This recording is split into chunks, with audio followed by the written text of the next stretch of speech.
Good evening, everybody, and welcome to episode 116 of So What's Been Happening. It's a Wednesday night, the 8th of November. Right behind me, the backdrop tonight is the famous Melbourne icon at the Retreat front bar. So make sure you get down and see some local tunes there. What a spot. Used to be residency for the great Charles Jenkins, and he's since moved on a little bit. Hopefully he'll come back to the Retreat very soon. He was in the back bar at the Retreat on the weekend. So there you go. Just a little thank you to Jamie Hutchins for joining us last night on last night's show.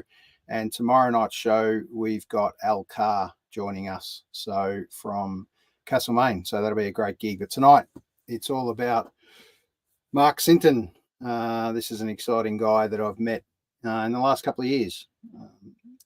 Not new to Melbourne, but new to me. And his album that he brought out a little while ago now was one of my absolute favourites. To this one here, Change to Something New. Incredible songwriter. I'll let him do the talking tonight, though, and he loves to have a chat. So what better man to bring on than our good friend of So What's Been Happening Now, Mr. Mark Sinton. Welcome, Mark. Good evening, Aaron. That's a nice build-up. I like a chat, huh? Absolutely. Chat and a beer. They go hand in hand. Yes. I like to fall into the cliches of Irishman, chatting and drinking beer. It's all true. Absolutely. I want to start with a bit of a random question, but one that's come out not long ago with one of our loves and one of your absolute loves, the Beatles. I have to touch on. We're starting there, are we? Absolutely. Why not? We'll start with a bit of a random one with the latest offering by the Beatles, potentially the last, the Now and Then clip. Yep. What's your thoughts on this? How it's kind of came together?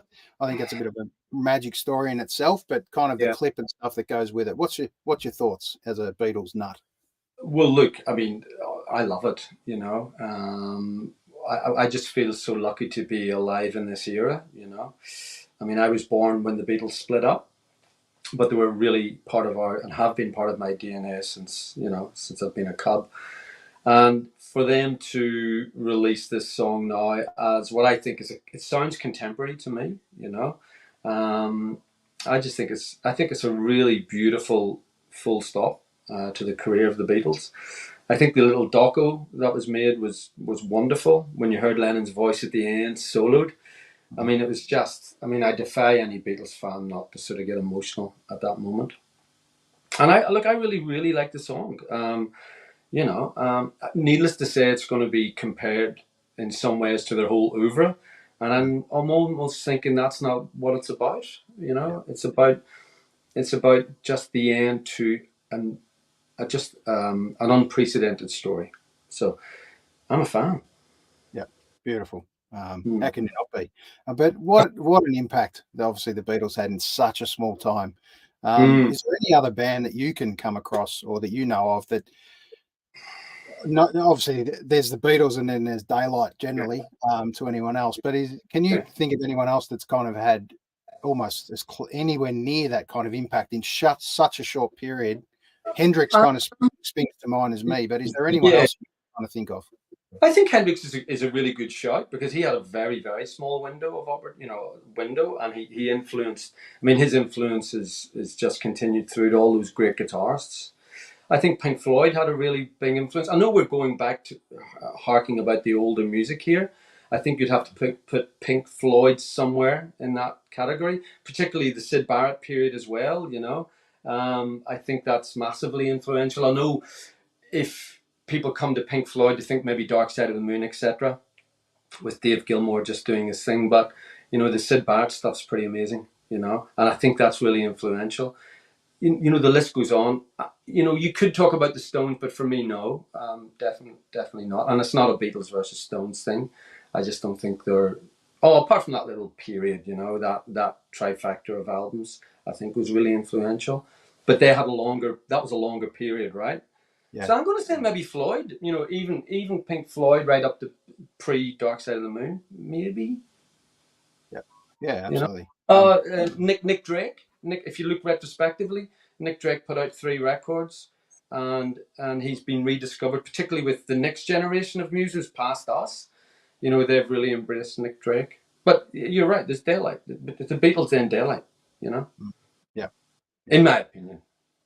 Sure. Well, we're going to talk about Mark Sinton and then Daylight tonight. So we're going to have a little bit of change of scene. You know, I'm a big fan of yours, Mark, and I want to thank a good friend of ours, a mutual friend of ours, Mark Burke, for dragging me along to one of the Sinton special one night, and I've been kind of gripped ever since. So I appreciate that, Marky Burke, who's a great man in music. I put a little post out during the week, and he was a little bit embarrassed by it, to be perfectly honest, but we gave him a little bit of love because he's got so many people around Melbourne, especially into music and loving music.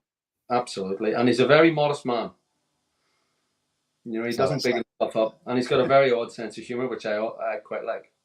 Yeah, beautiful. All right, let's go far back, way back in time, up to Northern Ireland as a youngster. Your first memories as a youngster of music in the house or down the street, someone else's house maybe, but what's your first kind of visual memory that comes to you when you oh gee, you got me. I think my mum loved ABBA, right? And excuse me, and she loved Willie Nelson, right?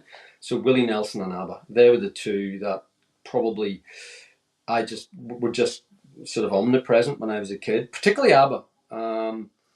And so that's probably the first memory that springs to mind. You know, just remarkably well-crafted pop songs. You know, got me hooked on melody straight off. The Willie Nelson thing, and it was quite dichotomous, like too, but that probably got the sorrowful thing coming into my mind, the country music. Yep. So they're probably the first two things, yeah. And my dad liked Jim Reeves. My dad really liked, he was more traditional, but yeah, Mum was more, she liked the pop. Yeah, but there wasn't Beatles in my house growing up. There wasn't the Kinks. There wasn't the Who. There wasn't. It was those ones really. Yeah. It's interesting. I can definitely pick up a bit of that melody, that ABBA kind of feel. Not necessarily that you're ABBA inspired, but there's definitely a little touch of it there.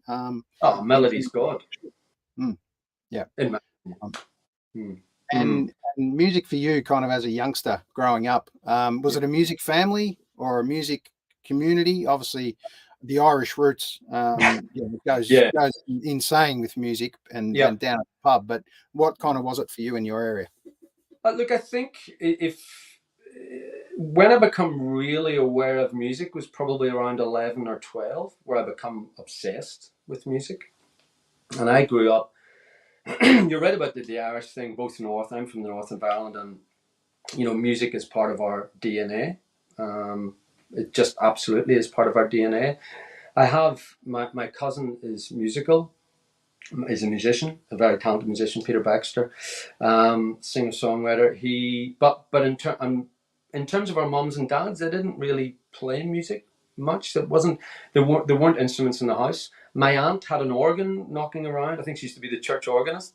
So she had one, and I would always go and sort of pick out melodies on that, you know, from I was knee high to a donkey. But for me, becoming obsessed with music would definitely have been around 11 or 12. That sort of early 80s. You know, in the UK, I'm not sure what it was like in Australia, but in the UK, I mean, music really, you formed your gangs in school because of music, you know. So, and I gravitated towards the mod thing because I was really into the jam. I loved the jam. And you would see these bands on Top of the Pops. Top of the Pops was my church. Every Thursday night you would sit down and you would religiously watch it. And you had bands like the Smiths, the Cult. I'm just rattling off a few. The Specials, the Jam, the Clash. Probably, I mean, the Clash and the Pistols were a little bit early for me. It was more post-punk I came on board. XTC. Oh no, that's a little bit later. But yeah, so these... that's that. Like at 11 or 12, it was a big deal when you went to the playground. You had to have an identity, and that really informed your social group, you know. And these bands were selling millions, Aaron. The Jam were selling millions of records because of a performance on the Thursday night. So I don't know if that answers your question. That's when it started, around that period. 11, Yeah. 11. And was there a particular, you mentioned before about, groups and who kind of defined you really, but was there a special one of those mates at school that kind of said to you, oh, you got to have a listen to this? Gee, now you're asking. Probably just friends in the neighbourhood. We all lived in the States. It was all Northern Ireland is a wee bit different. Well, not a wee bit, quite different to Australia in terms of the makeup. There's not as much room, and you're all more in the States. So I can't really recall, but there was just a bunch of us. We were all just little mods running around, with our. And Quadrophenia came out at that time as well, you see. So there was a mod revival, which I'm sure you're aware of. 79, again, I was a little bit too young. But it just seemed ubiquitous. It just seemed there. Mind you, actually, I do remember I was really into Adam and the Ants as well. So, and again, it just comes down to melody, and I thought he looked really cool. And, Yeah. but melody. Bit of stage presence, bit of spunk, Very, very much so. Very much so, And it was just, as I say, it was, this was getting on, this was in the charts, man. This stuff, and they were selling millions. Yeah, it's big news. Yeah, definitely. And your first instrument, what age were you, and how did it come about? Why did you pick it up? Yeah, so violin. So in primary school, they did this thing called the Bentley test. Geez, you're really jogging my memory here. I would have prepped for this if I'd known these questions. They did this thing called the Bentley test, which would have been year 6. We called it primary 7. And they would just do a musical aptitude test on kids. And then they would assign an instrument to you based on whatever score you got. So I think I scored, obviously, quite highly. So they said, well, you've got to learn violin. So I did that, and I didn't practice, and I became really unpopular in my group because I was too young for it. And then moved on to cello. No, moved on to double bass, then cello. So I sort of did that for quite a few years. It was good. It got me out of biology. I remember wheeling the double bass down the corridors of high school. But yeah, that was my first leaning into learning instruments. And then what came out after that? Obviously, I know you play guitar and piano, obviously. But what came first there? The guitar. So I really at about the age of 15, I kind of dropped out of music. I just didn't practice enough. I clearly wasn't into it, in terms of playing classical music. And then I really got into the Beatles. Like at 15, it just was like my mind was blown away. And I'd been listening to 60s music way before that because of Quadrophenia. So I tapped into the Who, and then, obviously with the Jam, and then I'd look back to the Small Faces, the Kinks, Zombies, etc., Ronettes, and the list goes on. But then I discovered the Beatles at about 15-ish. And I thought, this is different. This is mind blowing, and I became obsessed with that. And tried to learn the guitar about 16-ish, give it away. But my cousin, actually Peter Baxter, he lives in Dublin, south of Dublin, Wicklow. But he lived in Sydney at the time, and they were coming back every 4 years, and it was 1989, and he bought me a guitar, and he bought me my first guitar, and that was Green REM. I think that they were touring in Dublin at the time. Yeah, right. And I just bought the Beatles book, the Complete Beatles, and just locked myself away for the summer of '89, and just played obsessively. Yeah. So that's when it picked up. But piano came a lot later. I took piano lessons in London when I lived there in the early noughties, and then stopped that for a bit, and then pretty much just got back into it on making the first album. Okay. All right. Well, you've been kind enough to answer my challenge as far as playing a couple of songs for us. So I'm going to give it a bit of a break there and get you to play something for us. Yeah, absolutely. Well, I'll set up the piano here. I'll let you point me in the right direction if you can hear and see me. Can you see me okay? Yeah, that's good. I'll just play. I never get to take this on stage. It's a bit heavy. It doesn't fit in the back of the car. So I'll play something that'll probably be on album too. You've probably heard this song live anyway, Aaron.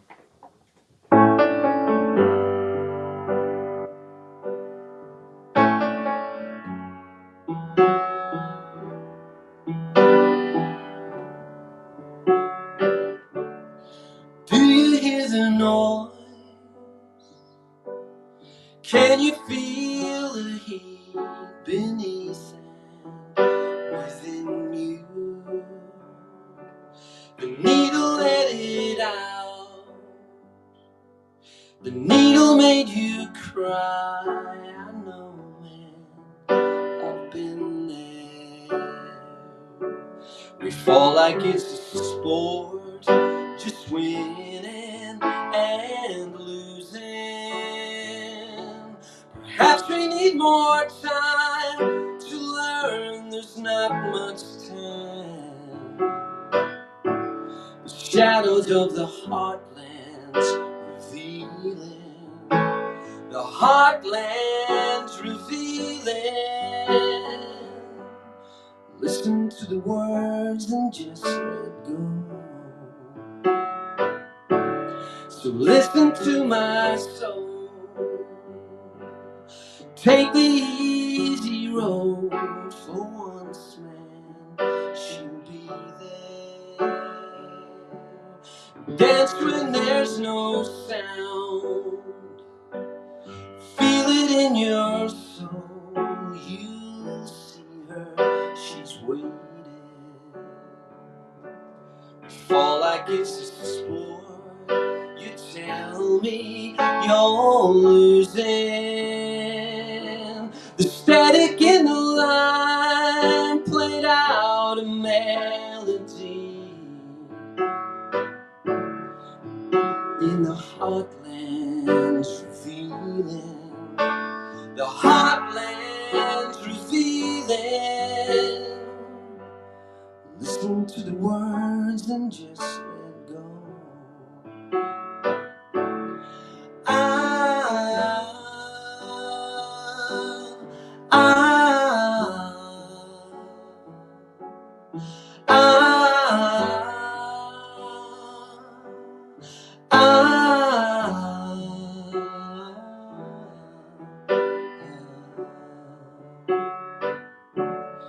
Fall like it's a sport, winning and losing.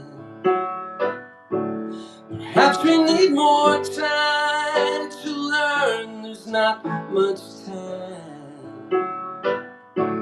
The shadows in the heartlands revealing. The heartlands revealing. Little lives within the ones we own.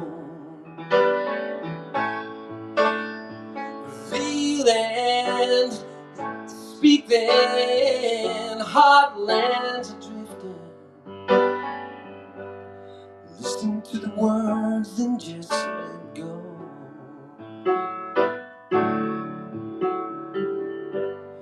Listen to the words and just let go.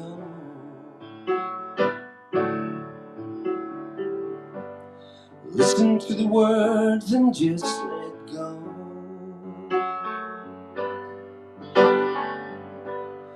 Listen to the words and just let go.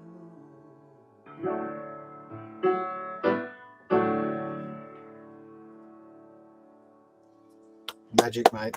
Absolutely beautiful. There's an incredible simplicity to that, Mark. And that's easy for me to say as a non-musician.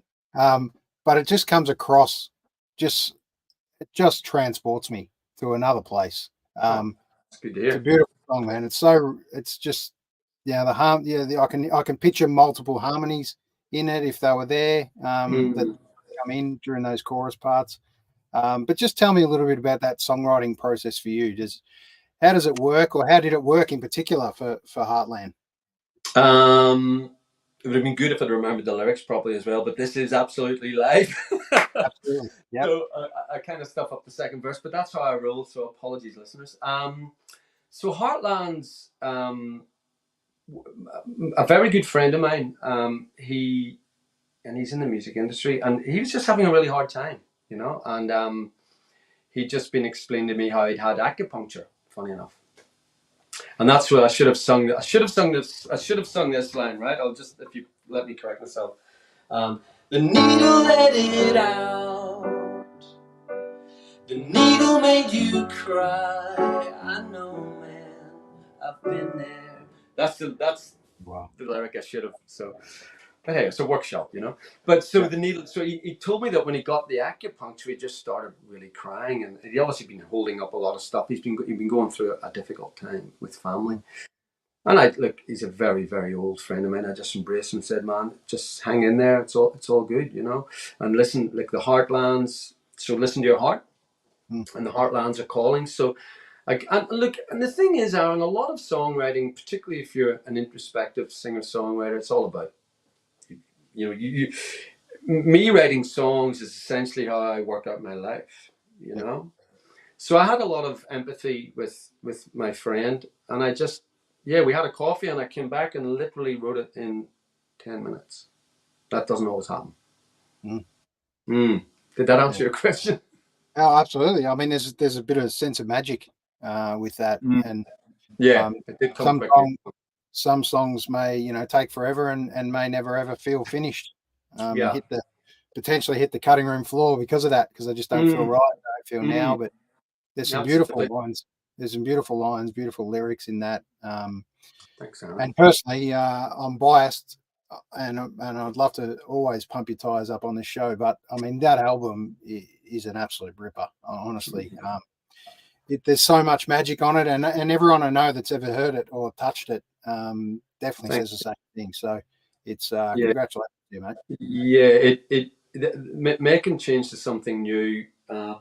Consider my background.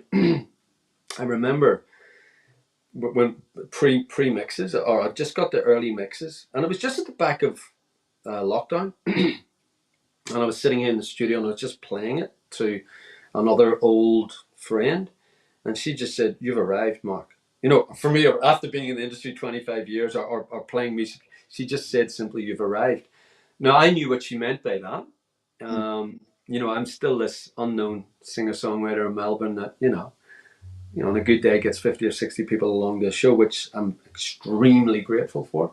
But yeah, for her to say that, and I think that's how I feel about that record, Aaron. I feel that it was a really good journey for me to go on, and I kind of, in a way, almost reinvented myself. If people are familiar with the earlier work that I've done, so I'm glad that it's getting really good responses from people, because it feels it. My instinct and my heart tells me that we did a good job on it. Yeah, absolutely. And I suppose I'd ask a question like, why now for this album? What was it for you that kind of was this now stripped back version? This is the Mark Sinton for this particular album. For change to something new? Yeah. Well, so that was my first solo album. I'd never been a solo artist before. I'd always played in bands, right from like 1991, I think was my first band. Maybe 1990. I was in a shoegaze band back in the day. So, and I've always been in the band, and then over the years through various, and it is quite a history. I was always the frontman, singer songwriter of, 99 times out of 100, indie rock or indie alternative melodic, not rock, but indie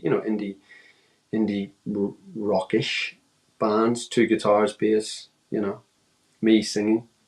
Yeah. And it just, I had a band here called The Mansions that we kind of got going. It was the same format. And at the back end of COVID, one of the guys moved away to Queensland, and it kind of just fell apart. And we've actually got a record sitting finished, complete album finished, ready to go. And I reckon that I'm really proud of that. And I don't know if it'll ever come out. And I just felt a bit flat after making that, because then all of a sudden I'm going, oh my God, another rabbit hole or dead end. Because I do have had quite a few dead ends. And Rowan Sfortuna, who co-produced the record with me. Essentially, Rowan and I made the record by ourselves. Eliza jumped on with some bass. Eliza, who's in my band, jumped on with some bass and singing. But we were sitting at the Northcote Social Club one night, actually. There's a bit of local reference for you. And we were with the Mansions, and we just rapped. We just had a rap on the mix, and we were all happy. And he just took me aside quietly and said, if you're ever interested in doing a solo record, Mark, I want to be involved in it, you know? And I said, well, funny you should say that. Funny you should say that. I'm kind of working out how to do it. So that's how it started, really. Ro was the one that pushed me off the cliff. He was the one that said to me, you know, because I was just going to go, well, look, I'll put a band together, you know, because that was my default thinking.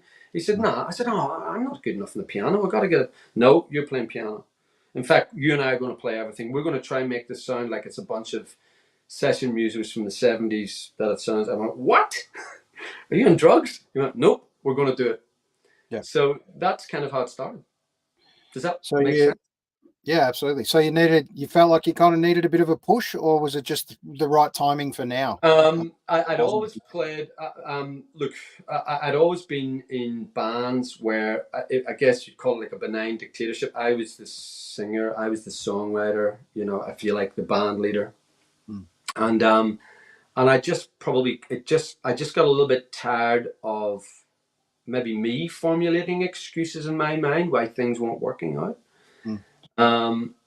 And it was always probably really convenient for me to go, the bass player didn't do this, or you know what I mean? Yeah. And I just said, nah, enough's enough. Just go. And because I was starting to dislike music again, and there was another period why I had a long break in music, and that's another story. So yeah, it just felt right to just do it on my own terms, to be honest. Yeah. And I'm not looking back, to be honest. I'm loving it. And look, I've still got a band. You've seen my band, and they're wonderful people and wonderful. In fact, they're going to be in this room tomorrow night rehearsing. But it's just felt right. Yeah, very nice. And here's a pic with you, the Mansions. Oh, there you are. I didn't know you were going to do that. Yee, sneaky man. Nice and short hair there. A very different looking Mark Sinton. And we had a little comment earlier that definitely made a comment of loving the mullet. It's not often that we get to see you from the side profile, actually, like we are tonight. So, I've just seen a cheeky comment from one of my old dear friends who played in the band with me in Carbine. I'll message him later. I expect nothing less of you, Matty. Good on you. Good work. Yeah, and then we obviously the Mansions was one band, but another band, Gasolineros. Gasolineros. See, that seemed like a really good idea at the time. Yeah, right. We call it the Gasolineros. Easy for you to say. Yeah. Well, I practiced. You see, that was my band in London. I formed a band in London after the band Carbine that I moved to Australia to join. That moved back to London. That fell apart in London, and I stayed in London. And it took me a little while to get back on my feet again, maybe a year or so. And I formed a band. We called it the Gasolineros. And look, we had a couple of deals there. Put out a single through Queen Bitch Records, who were wonderful. And then we made an album called Nash Point through Barrier Records, who we signed to. People are going to think we've rehearsed this. Yeah, absolutely. I had to listen to this a couple of days ago. It was a killer album, to be honest. Yeah, well, I really liked it. Yeah, it's got that alt country sort of almost. Yeah, I don't know what it sounds like. Maybe Jayhawky, I suppose. Yeah, Look, that was a record I thought that I'd be paying the rent from. Yep. We had a decent record there with Bayer Records, and we had a chap called Charlie Francis who produced that, and we were extremely lucky to get Charlie on board. When I say Charlie Francis has worked with REM, Wilco, who else? Robin Hitchcock. I'm just going off the top of my head here. Swerve Driver, the High Llamas, Nick Lowe, you know. So he and Charlie's a pal of mine to this day. In fact, he mastered this record. He mastered Change to Something New. Yeah, and we made that record, and I thought, yeah, this, you know, I was 32 at the time, 33, and I'd been doing a lot, and I felt like, yes, now we're here. But that didn't work out. We handed the album to the record company, and there was silence for like 2 weeks. Now, if you've spoken to musicians about that have ever done that, that's never a good sign, man. No. That's never a good sign. And I remember Charlie, like we made it in London and we made it in Wales, and I actually was staying with Charlie at the time, and we were driving home, and he said to me, Mark, I reckon this is he said, I reckon this is one of the top 3 records I've ever made. And maybe he was being nice. We were pumped. We thought we'd nailed it. But yeah, so it probably all petered out. Probably took about a year. I'll not get into the nitty gritty because it got ugly, you know. It got really shitty, really. And yeah, and the album never really got a proper release. And then I'd had enough of the industry, and I came to Melbourne to live. I needed a break. The industry had broken me, frankly. Yeah, it's tough. Well, the good part is it spat you out the other side into years of kind of torturous recovery, but in the end, we got a killer album. And look, and that's it, and I'm in a really happy place now. I can't emphasize that more, you know. And it's, you know, at the time it's really tough, and you know, you go through these periods of insecurity, and any person will tell you that. You don't have to be a creative or a musician. We all get really insecure, right? But I got to the point where, well, I can't call myself a musician anymore. You know, I don't have a record deal. I'm not touring. I'm not making records. But I've got over that. Of course, I'm a musician. But you know, there was just that transition, and I think it's probably then that speaks to how difficult the industry is now. You know, you've got amazing artists here. You know, I mean, I don't know how the hell you and I make $1, or Davey Lane, who's, you know, arguably the best guitarist, you know, top 5 guitarists in the world. Would you say? You know, the guy's incredible. You know, Yes. and it's just, and okay, sorry, Ash, but you know, but it's an absolute disgrace. You know, so not that I'm comparing myself to those guys. I don't mean that at all, because they are well known in our circles, but it's tough, man. And I'm not in that space. I don't rely on money from music. Yeah. Just before you play your next one, I just want to touch on how different is the industry now in respect of, you know, the world of the internet and social media, and you know, obviously there's streaming devices out there. How hard is it really to try and push through and get some cut through in amongst all this kind of noise now? Yeah, well, you're probably talking to the wrong guy. I've got to be honest with you. I remember when I put this record out, I was chatting to Rowan, and this talks to me going through what I've been through in the traditional sense, you know, have a record company, etc. Because I don't really push. I haven't pushed my stuff at all. I don't have a publicist. I don't have a manager. I'm not trying to get some sort of distribution deal, because mentally I'm not in that headspace at the moment. So for me, it's. And I know this probably sounds a little bit. I don't know. It sounds a little bit naive, but so I don't. You know, I use social media, obviously, as you know, and I'm just enjoying doing it old school, just building up a following. And you've probably seen it grow over the last year. You know, where I'm, these are people there and they're not my friends. This is good. You know? So I would say that it's extremely difficult. I see young bands coming through and they're so savvy. You know, they're just on it. You know, they understand the social media world much better than me. So I don't know if I can. I can't give you. I'm giving you a middle-aged Gen X's view on that. So yeah, you're asking the wrong guy. Yeah, look, I mean, it's simple though. It really is. Bottom line is, it's tough work. Some of these youngsters get it, or they find someone that does get it and knows how to do it and get it through. But yeah, it's not easy. I've spoken to multiple artists, kind of anyone over 30, really. Yeah.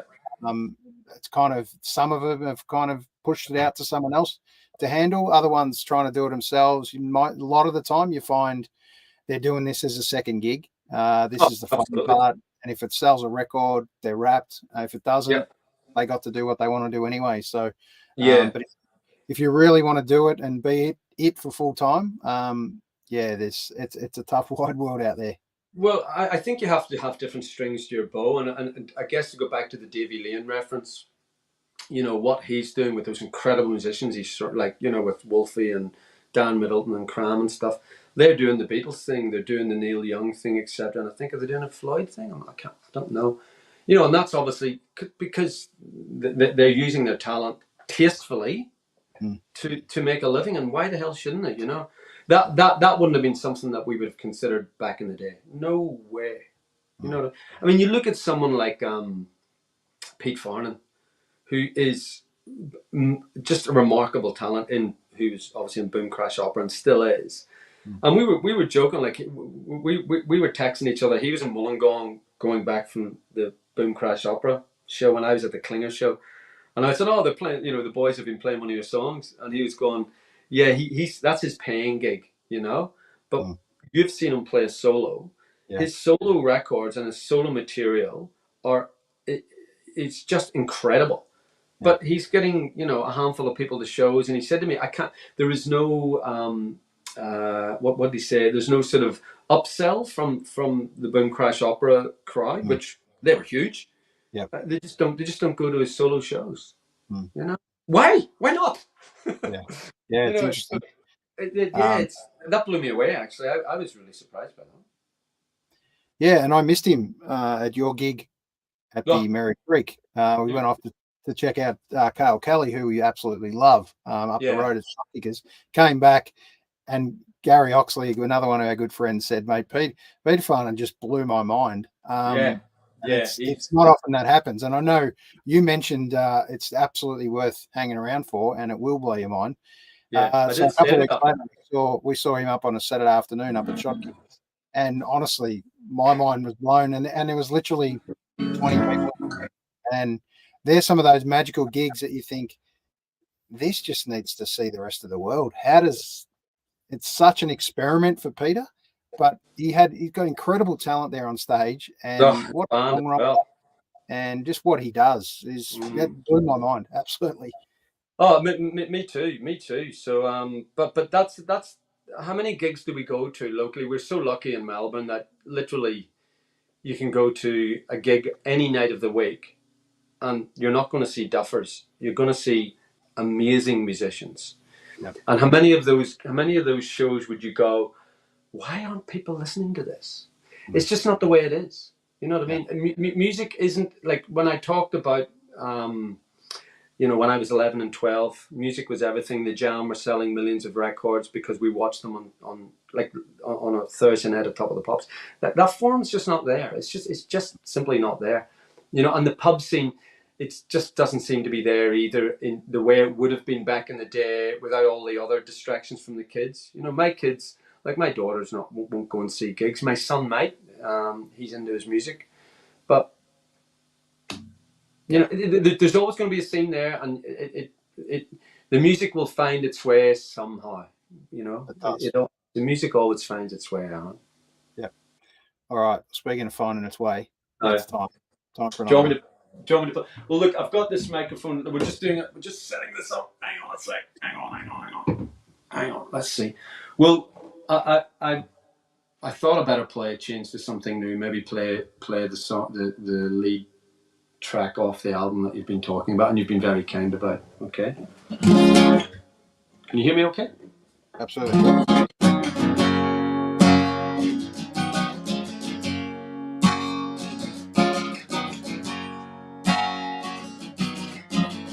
You remember the day I fell in the lake? You said, I cannot believe I made a mistake. I laughed. I was lost within my thoughts. Must have been somewhere, but never here. I'm just waiting on the day, waiting on the day. Are you waiting for me to change to something new? Free from the noise, free from the empty spaces. Whatever it takes, I ain't got no expectations. Perhaps we're in their place. Everything makes sense. Everything makes sense. Waiting on the day, waiting on the way.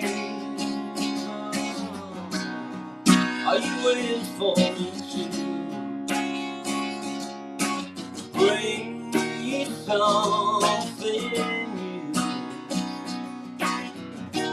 Bring you something new, something new,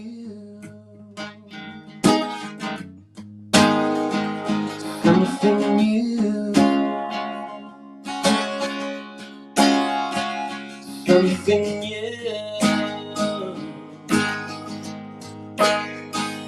something new.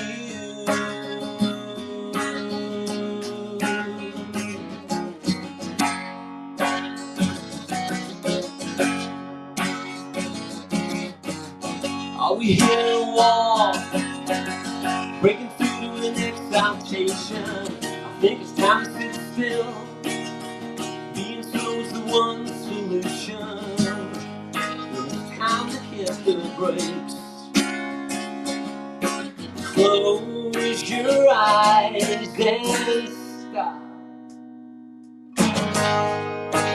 Waiting on the day, waiting on the day. Are you waiting for me to change to something new? Change to something new.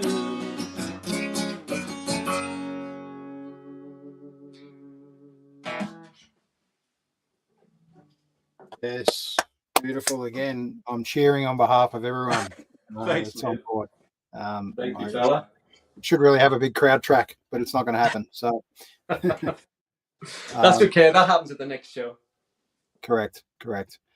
There's there's 9 songs on this album, and it's an absolute killer, every one of them, in my opinion. But I don't mean to say that, sound so biased just to you. But let's talk about clips and little video clips in particular. I've taken a little snip of My Imagination here, the first track on the album. It's not easy to do, not easy to put together, have the time, energy, resource. Yeah. Here it is, a little bit of your clip from My Imagination, but this one's a great one. Here we go. There is only imagination to build a wall, then watch it fall on everyone. Only imagination.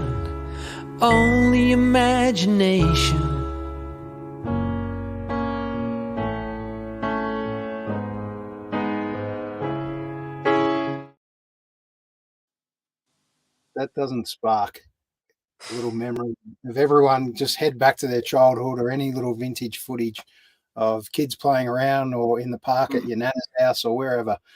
Just tell us a little bit about this song, My Imagination, to you, man. Well, that footage is actually a really dear friend of mine, Dave McGann. That's actually him. That's him and his sister. So it's real footage, and he very generously let me have it. And that's his mum in the video, and when you see it all. So cheers, Dave. This song essentially started my journey of writing different types of songs. My mum was really sick, and I went back to Northern Ireland essentially to say goodbye, Aaron. And that was at the tail end of 2018. And I wrote my imagination when I was there. My brother always keeps a guitar for me at his apartment. So, and it was just essentially an ode to my mum. You know, if you listen to the lyrics, you know, and it is probably the most heartfelt and toughest song on the record to write in a way. And but Mum was a miracle patient, believe it or not. She had a very, very slim chance of coming through, and I'm really pleased to say she's still living to this day. And she got to see hear the album. She's got to see the video, and I've explained her all about it. So she's feeling pretty happy about that. So yeah, it's essentially Your Lost Religion, Waiting to Rise. You know, all that. That's just essentially a love song to my mum. Yeah. Oh, beautiful, beautiful. And such a nice way to tie in some Friends footage into that little clip, because it's important to kind of have something. I know there's. I went to a little gig with you in St George's Road, I think it was, on the back of St George's Road. That tiny little bar. What was that? You played at the back, and it was kind of like this little tiered theatre.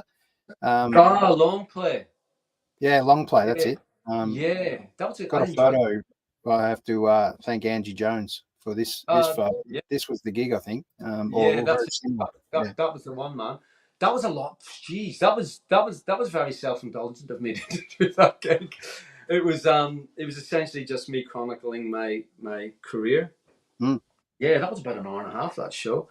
I really enjoyed it, but it was quite nerve-wracking. You know, it was a small room and it was tiered seating and it was packed, and people were like this far away from me, but hopefully it came across okay on the evening. But yeah, I really enjoyed it. Yeah, absolutely did. All right, let's talk a little bit about this incredible home studio you've got. And lots of nice little instruments and tools there. What a fantastic place to not only jam and write music, but potentially record and do all sorts of things there. So just tell us a little bit about this little magic room you've got. Look, I'm really lucky to have this space. I mean, I share it obviously with my family, although you wouldn't think to look at it when you see all of my kit in it. We just have this as an add-on separately. Our house is just in there, and I just set this up as I've always had a room in London. I always had a separate studio as well, and I just set up a little room that I could just do my thing, you know, write. Just a little place where I spend quite a lot of time in here, just somewhere where you can feel safe and work. You know, I mean, all the vocals, all the guitars were done in here for the record.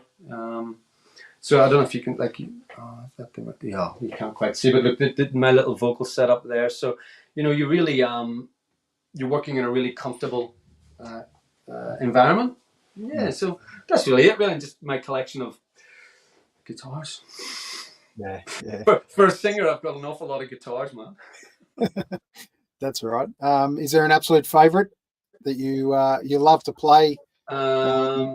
So the telly would be, this is my sort of, you know, do everything. I bought this in London. This would have toured with it, sort of played.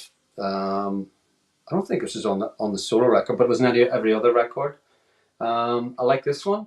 The J45 that I've just played for you. That one is this is a beautiful instrument. I like them all, but those two particularly. One that's put away at the moment that you would have seen me play at the EP launch, where I had a little one made by a guy called Jim Matthias, which is like a little 00, triple O, a little handmade one. If there was a fire, I would grab the Jim Matthias one, which is just in that case. I would grab the J45, and everything else is replaceable, even the telly. Yeah, there you go. Yeah. And you do fall in love with them pretty much like your own children. They're an extension of you, aren't they? Yes, they are. Yeah. And just touch on, because I never really get a chance to ask this question, but pedals and pedal boards and all that kind of makeup too. Is there a real go-to for you, or are you pretty standard? Look, but I haven't been, because of this solo stuff, I haven't been playing a lot of I haven't been playing a lot of electric guitar, but I don't know if I can move this if this stuffs up your thing. But I've been doing a little bit of guitar. Can you see pedals there? Can you see that? Yeah, absolutely. That's a mini board that I would use, but that's what I'm using for recording. Because I'm just doing some guitar for someone in Dublin at the moment. I'm just doing a little bit of session work. Just keep it simple, you know, organic sounds. Like we played a Valve's amps. Anyone will tell. You know, simple overdrives, a good delay, nothing, you know. But I've got boxes of pedals that you just accrue over time. You know, when I play the more guitar-driven stuff, you'd have to try it. You got to try the new overdrive. You got to try this and that. And, I mean, this one here is probably the holy grail, and all the guitar nerds will know what this is. Yeah, Blues Breaker. This is but I just happen to have that sitting there. Yeah. Anyway, yeah. So. All right, we're going to play one more, and then we're going to talk a little bit about just quickly the latest live sessions that you've done. Yeah, no problem. So you want me to play another song? Is that what you? Again, if you've got one more in you. Well, you wanted me to play a cover version, didn't you? Because I thought I don't mind. We can always go with the cover. Absolutely, it's just always good to hear an artist do something a little different. Do you want to try that? You've seen me play, and I can get a little bit loosey goosey.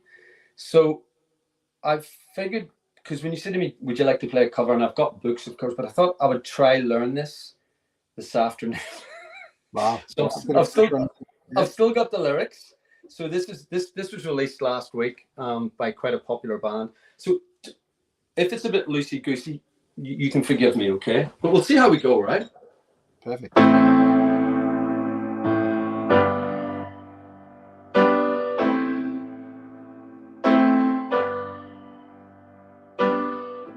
I know it's true.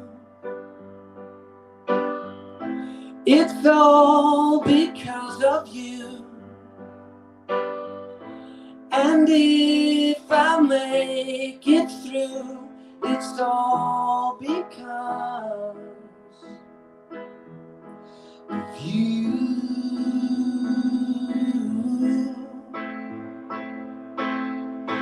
And now and then,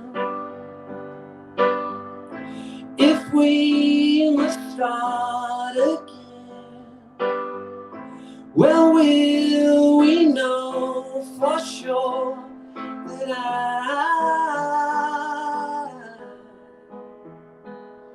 will love you? Now and then, I miss you.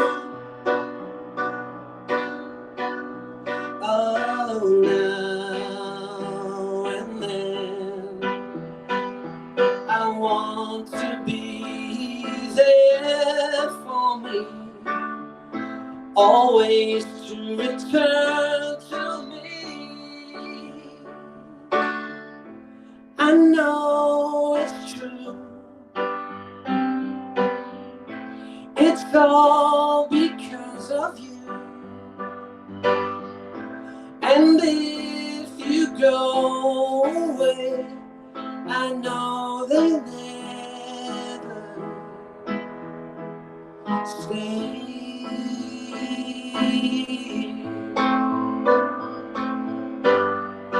Now and then, I miss you. Oh, now and then, I want you to be there for me. Ooh.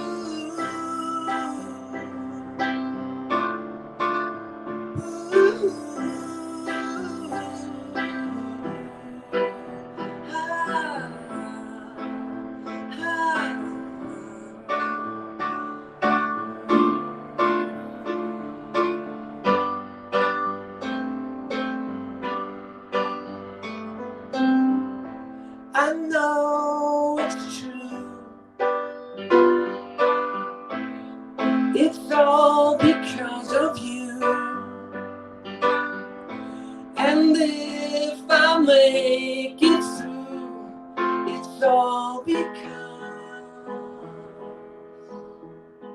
of you.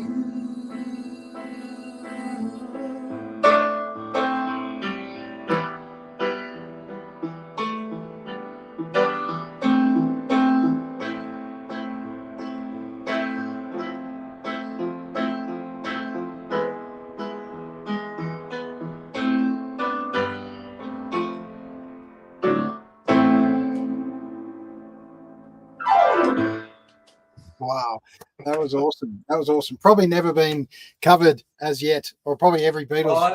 I think you'll find it's probably been covered. Probably, it's probably covered quite a few times. There's a lot of Beatle nerds around, man. Yeah, absolutely. And weirdly enough, I did touch on it that I wanted you to play a cover. You did. You will agree, absolutely, that we had no discussion as far as what it'd be. I had just happened to open with the discussion in relation to that Beatles song. If anyone picked up the start of the show, so what a little bit of magic tonight.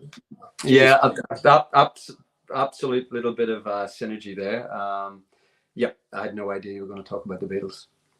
I had no idea I was going to do that until about 4 o'clock. I thought I might learn this. I like this song. Well, that just shows the brilliance that is Mark Sinton. I know I'm going to speak on behalf of a lot of people. Absolutely, Mark. Thank you for doing that. So, all right, let's talk about live at the Head Gap sessions. Yep. The magic of putting together a live album and one of those moments in a room where a few tracks can come together. Tell us a bit of how special this little album is for you.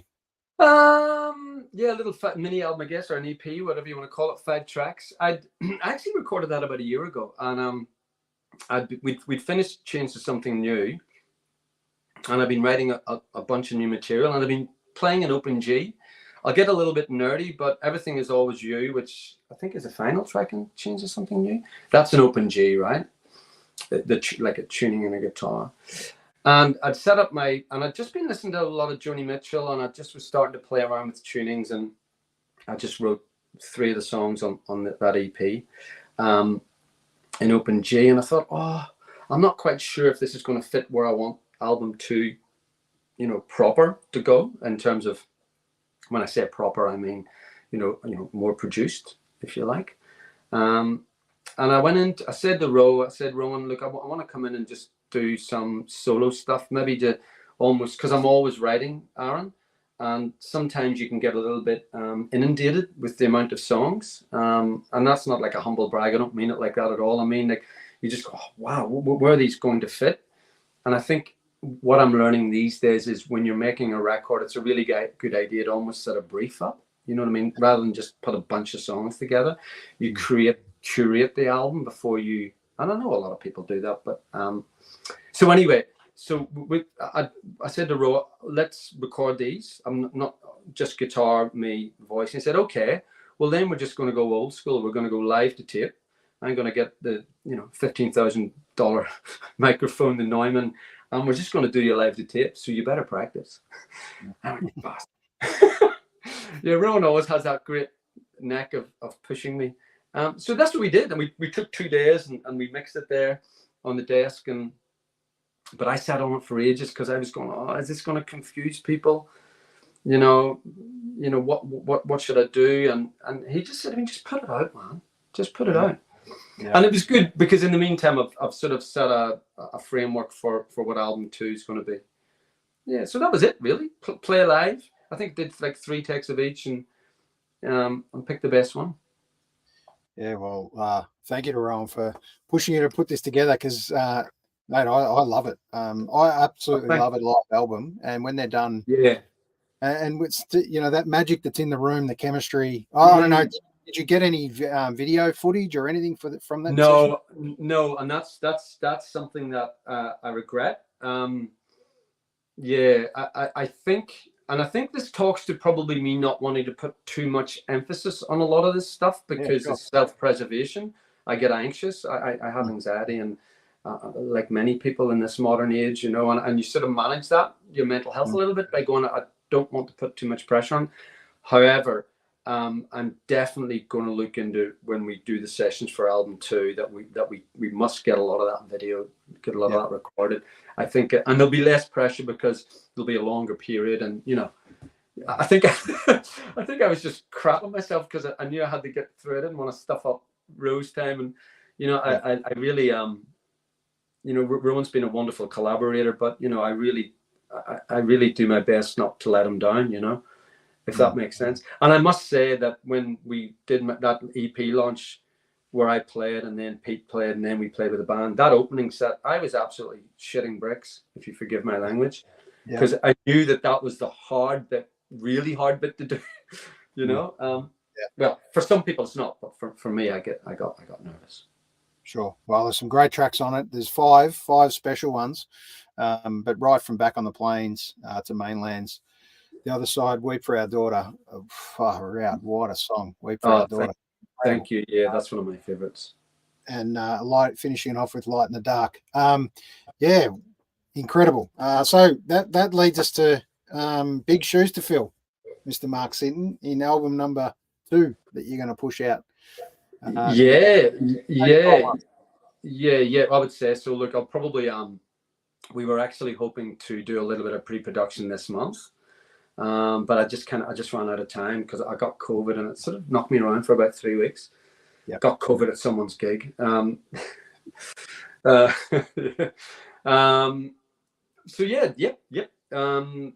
let's see. It's a lot of it's demoed, and I don't know, Aaron. I'm just going to do it and use your own sort of scale of whether you think, use your gut instinct whether you think it's good enough. Lean on a few friends. You're a tough judge, but I'm sure it'll be good enough, Mark, and it'll be an incredible Christmas present next year if you can pull it off. So I hope to. Such a bit of a time frame. Who knows? And where can people come and see you? Is there anything coming up pre-Christmas?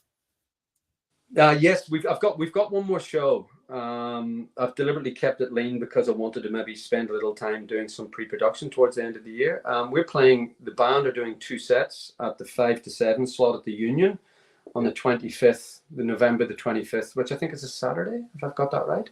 I think it is. And might need verification on that. But yeah, the 25th. So Dave the Booker, I've played there a few times, as you know, but Dave the Booker has been saying, Mark, get your band down. So the band's now consolidated, the lineup. So yeah, 25th of November, we'll play a couple of sets. Have you played full band there yet? No. Yeah, I didn't think so. Yeah, awesome. I've played it about 3 times. It's either been me, myself, and Richie, just as a duo. Yeah, he's a gun. You surround yourself by guns. It makes you look good. So we're looking forward to that one. Give a quick shout out to the rest of the band. So we've got Eliza Lamb that plays bass and backing vocals. She was in the band with Rowan back in the day. And Richard Oldfield, who's guitar player extraordinaire. He plays everything, but he plays guitar. And then Saki Sakamoto, who I'm sure people will be aware of in other bands. She's the drummer in the Golden Rail.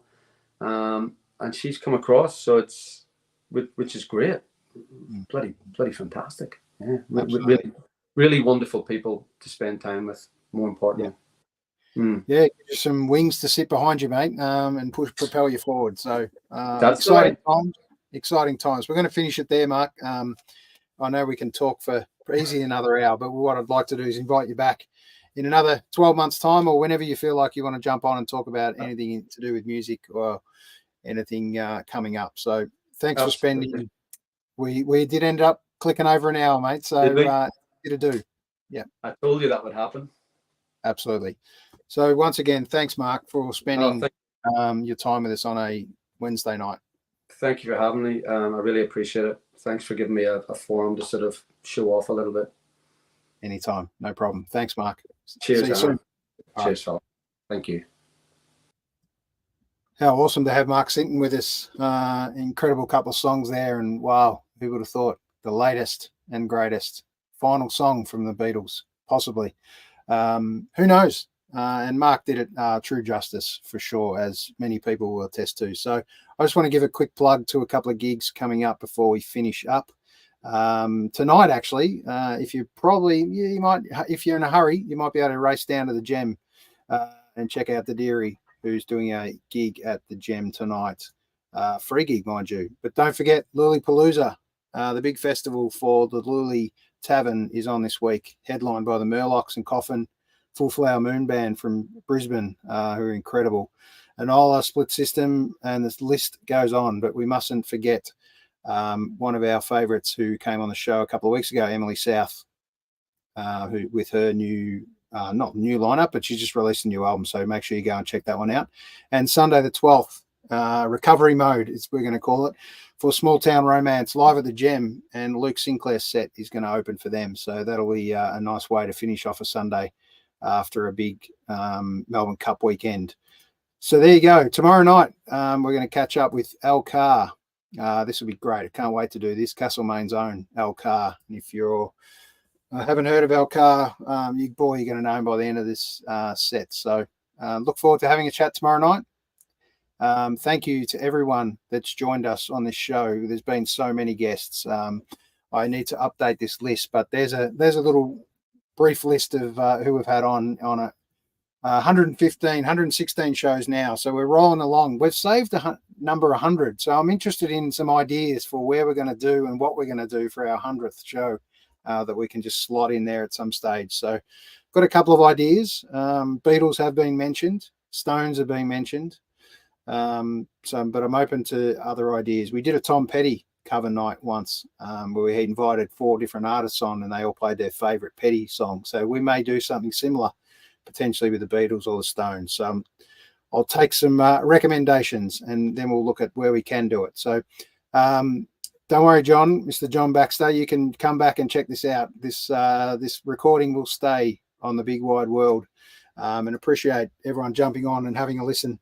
Some of our best fans, Johnny Wordfine, Wordy, who's always at our gigs, Miriam, thank you for jumping on as well, and Gary, Oxley, and a few good friends of Mark as well. So look forward to seeing you out there at a gig. Please get out there and support local music. The big bands are here. They're coming as well for next year. Look out. McCartney's just been here. And it's all set up for a big 2024. Look forward to seeing you out there. Come and say hello. I'm no stranger. Enjoy music, and I'll see you out there.